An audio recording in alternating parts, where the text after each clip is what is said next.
14 divided by 5 divided by 21 divided by 7. We have a lot of divisions and it's pretty easy to do one mistake. Let's see what it is. So a lot of people would just do this first. 15 divided by 5, 3.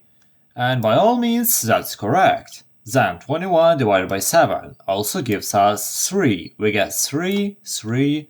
We have division between them, so we get 1. But we did one small mistake, so let's see what it is. Let me erase all of this first and let's start. When we work with divisions, we need to work in the same order as we have them in the equation. So this first, this second, this third. So that is why I said that 15 divided by 5, 3 is by all means correct, because this is the first in the order, so it's nice so far.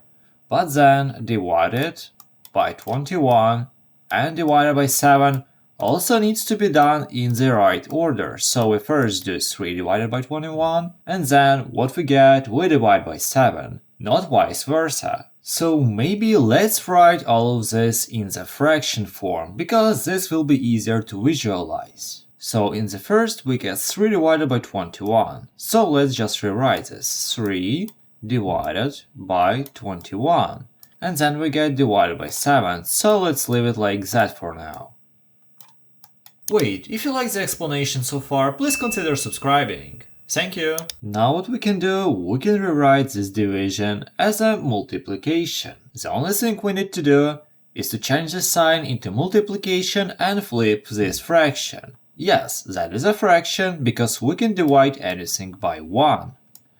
And if you flip this fraction, you will get 1 over 7 instead of 7 over 1. So you can rewrite this as 3 divided by 21 and then times 1 divided by 7. All you need to do is to multiply numerators and denominators. But wait, it's pretty difficult to multiply 21 by 7. It's much easier to firstly simplify the fraction, because look, 21 is divisible by 3. And 3 is divisible by 3, so we can easily simplify this into the form of 1 over 7 times 1 over 7.